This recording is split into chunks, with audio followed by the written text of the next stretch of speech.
Rock stars, difficult customers. It's in the name, difficult. Everything about handling a really sticky customer situation is horrible, I know. But sometimes you're gonna have to do it. So today we're gonna talk about it. So grab that favorite beverage of yours, come on back. This one is gonna be a little tough.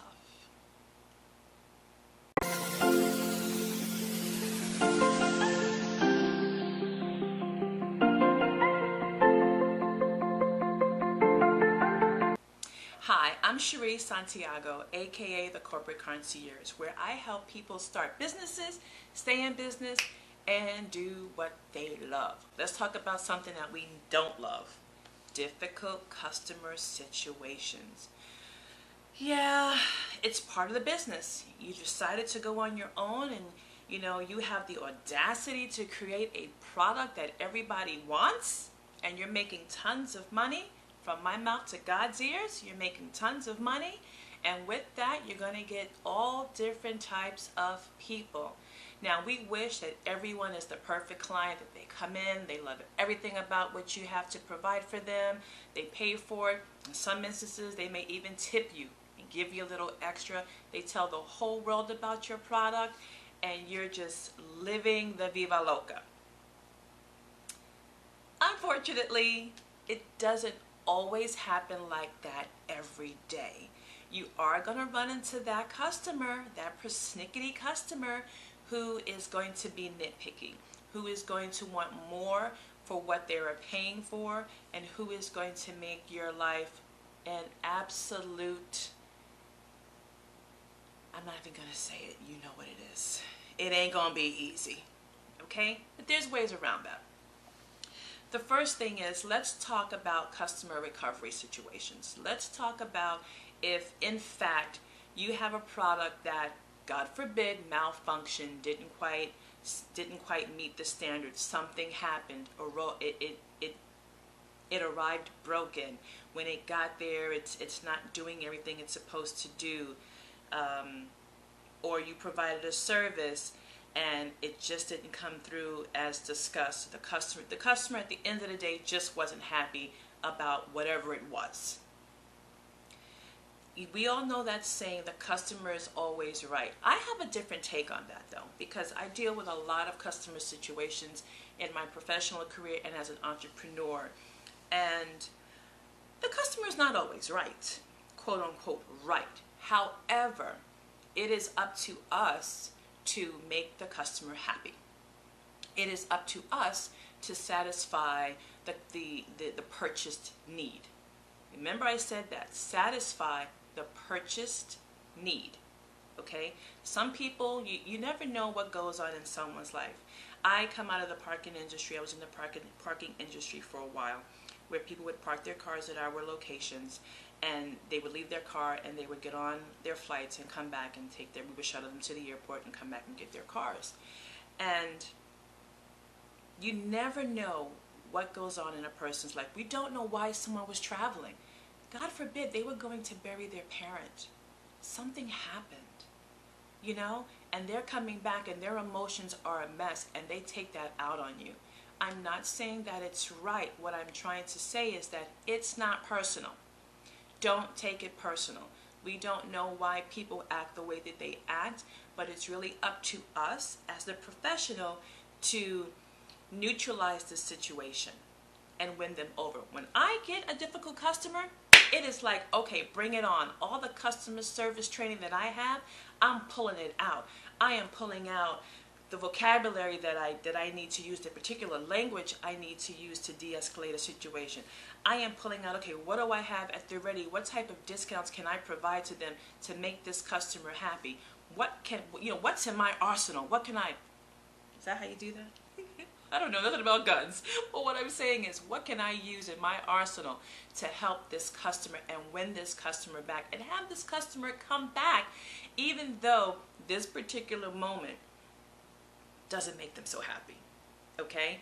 So let's talk about a customer who is dissatisfied with your services. You had a contract, you talked about what you were going to do, and for whatever reason, something happened and it just didn't go off like it was supposed to. What do? What would you do? I would love to know. Hit me up in the comments. I would love to know what you would do, but I'm going to tell you right now what I would do. You definitely listen to your customer. You sit quietly and you listen. Don't be combative.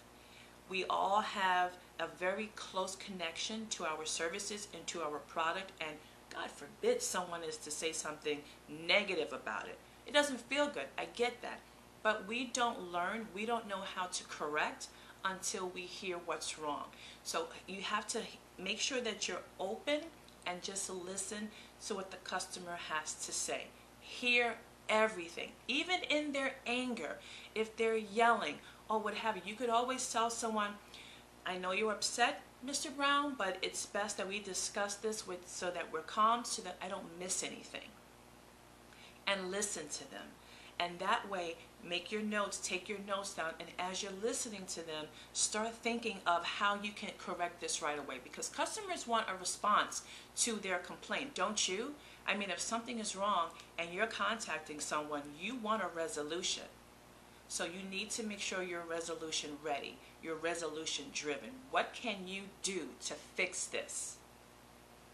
If it's something that completely malfunctioned, let's say they were giving a presentation and something completely malfunctioned that had nothing to do with their technology or on their side, it's your fault. Sometimes things happen, it's our fault. And what you have to do is just fix it. Just take it on the chin and just fix it. Don't say, well, because, I was running late and then this happened and my car broke down and this is... Nobody cares. Nobody cares. We are talking dollars and cents here. Nobody cares. It is time to just fix it. If that means you have to give some of the money back, if that means you want to give them a credit towards future services, whatever that is, do it. Because you as a professional, your integrity is everything. I used to always tell people who work for me, things are going to always happen. We can't control the universe. It's all in how you correct it that makes the difference. When I have a problem and I contact customer service, if I get that representative that I can tell is just reading from a script, my head explodes. Because I'm not getting any type of compassion, any type of one-on-one interaction with them. They're really just kind of going through the script. They're not really hearing me. They're just repeating what's on a piece of paper. I'm so sorry, Miss Santiago, that this happened to you. That doesn't help me. But what you need to do is really put yourself in the customer's shoes. Oh my goodness, Mr. Brown, I know that must have been hard for you. I am so sorry. I really don't understand how that happened. How can I fix this for you? Ask them. Ask them, what will it take for you to correct the problem? Because in their mind, when they call you, they already have a resolution set.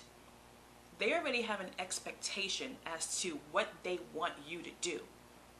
They just want you to get there. They just want you to catch up to it, okay? Always ask them. If you're not quite sure how to fix it, ask them, what can I do to make this better? Sometimes you have customers who just want to yell. Okay, I have this thing, if I'm at fault or what have you, again, going back to my parking days, let's just say there was a situation and we couldn't find the keys to someone's car. It didn't happen often, but once in a while it happened. We're at fault here. We're scrambling around looking for the keys, and the customer is pissed. He has every right to be pissed. How dare we lose his keys? He entrusted us with his keys, right? How dare we? Now, the keys were never really lost. They were always misplaced. We always found the keys. But at that moment when the customer wants to go home, we couldn't find the keys. He's freaking out. He can't get into his car. He trusted us. Now he's not trusting anymore. He's losing it. And he wants to just yell because he's angry. I allow them to do that. I allow them to be upset. I give them about 3 to 5 minutes to be upset. Then I go into resolution. And I just like, you're absolutely right, sir. I don't understand how we did this too. I have my whole team looking for the keys. I let them get that out. Once they get, as long as they're not using profanity and calling me names, I can deal with a little bit of berating. I can deal with that because we did something wrong. Okay? Now, it's time to resolve it. So then I interrupt them and I go, Mr. Brown, I could sit here and allow you and I can let you scream all day long, but at the end of the day, I'm not resolving anything. So I have two options for you. I could either send you for dinner. I will give you a gift card and dinner will be on you for the, please take 2 hours and just relax and have dinner, and I will assure you that we will have the key by then. Or I can send you home in an Uber, and then when I find the keys, we will notify you. I'm going to walk away now. I'm going to let you think about it. I'm going to let you and your wife talk about it. I'll be back in 2 minutes. And they always calm down. This never fails. They always calm down. And they come back because now they have to respond to you with an option. They have to say something. This is what you gave them. And even if they don't like your two options, now they're ready to have a dialogue. They got all the noise and all the anger and all that stuff out the way, and now they're ready to have a dialogue with you so that we can move forward and fix this thing. Okay, now this is that's particularly towards that situation, but you can still adapt that to your business. When people get upset, you want to make sure you listen as to what went wrong, because you know it might be something that might pop up again, and how you handle it today will make the next instance that much easier. Okay, so now you're kind of getting your customer service chops on there. Like I said, I take it as a challenge. Now, you know, I like when my customers are happy. Of course, I want everyone to be super happy, but people are people. People like different things, people respond to things differently, and people have different expectations. And sometimes the things that are going on in people's lives, they push it out on you. It's a funky thing to do, but they do. Don't take it personally. Stick to your business head. Keep your focus on resolving the issue. Okay, because what they will tell you is, thank you, I appreciate you taking the time to resolve this. It really helps. I'll use this credit towards another service. Thank you. Because they trust that now you know how to resolve an issue. Because things happen. They trust that you have compassion. When you are talking to a customer, make sure you use words like, I'm so sorry that that happened. I understand. That must have been horrible for you. Okay, you need to take some of their energy and give it back to them with compassion. It shows that you care. I'm so sorry that the package arrived and it was broken. We normally pack our products very well. I'm really not quite sure what happened. I'll get another one out to you right away. Don't be combative and say, well, I don't know how it arrived broken. I wrapped it with bubble wrap 16 times and then I taped it and I did this and I did that. I have no idea how that could happen. Don't do that. Don't do that at all. Okay? Something arrived and it's not quite working. Make sure that you have a return policy. Make sure that you have excellent customer service to deal with these things. A lot of times entrepreneurs are so product focused and service focused that they forget the importance of customer service. That is so key. You must continue to always develop your customer service. Put together some letters that you can send to customers, you know, apologizing for an instance. Anytime somebody is unhappy and I resolve a situation, I like to follow up with a letter. We don't get nice letters anymore. We get a lot of bills and a lot of spam, but people don't get really nice letters anymore. My fiance, he owns a detailing business and he's old school. He still sends out handwritten thank you cards. How nice is that? How nice is to get a card in the mail where no one's asking you for anything but thanking you for your service. We need to go back to some of that old school way of things. With all the technology that is out there now, you got robots answering the phones, you've got foreign countries where there's a language barrier and it could be difficult to understand people taking our calls, which makes things very challenging for me particularly. And then you have these instances where you can't even get a person on the phone anymore. Let's go back to bringing people back into the business, especially as an entrepreneur. I am all about the one-on-one communication. I'm all about responding. I'm the person that's responding to you. Yes, I can easily pay for a system, and I can put some words in there, and I can have you, be responded by an automated chat system. I can do that. Would that save me some time? Yeah, it'll save me some time. And would it actually resolve some customer issues? Absolutely. But I want to be someone that they know they can call me. This is my business. I'm an entrepreneur. I'm an independent contractor. You're calling me to deal with the services that I'm providing. I stand by that. I absolutely stand by that. I also recommend following up. Once you resolve something, follow up. So let's just say it's a product, and the product, that same product that was shipped and received and arrived broken, and you sent out another one. You're going to know when you have the tracking. You're going to know when it arrived. Contact that person either by email or text or however. Make it very personal, a phone call, and just say, hey, I got the notification that your package was arrived. Did it arrive okay this time? That little thing, that 5 minutes out of your life goes a long way. Because what happens is they kind of forget the drama that happened when they initially called you, and now this is what they remember you as. This is who you are as a business. That phone call, how you resolved it. If it's a service and something went terribly wrong, let's go back to Mr. Brown in that presentation, and something horribly happened with his presentation, and you sent him a revision, and you sent him maybe a presentation on a thumb drive, access to a Dropbox, whatever it was, so that he can access it in 7 different ways, and he presented it again and it went off without a hitch. Ask him, when are you presenting it again? So that way you can follow up and say, how did it go? Was it okay? Oh, it was great. Thank you so much. I just felt a little bit more confident. I had it in 3 different places. Not a problem. Thank you so much, Cherie.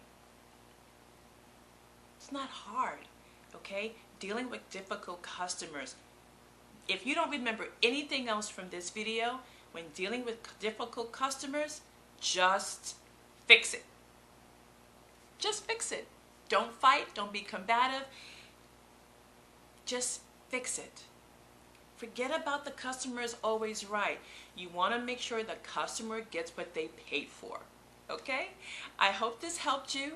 Like and subscribe. I submit videos on YouTube every week, and I really try to talk about things that help you through your entrepreneurial journey. Things that you might not be thinking about while you're out there getting your hustle on. Okay? Make sure you like, subscribe, hit the bell. Talk to you soon.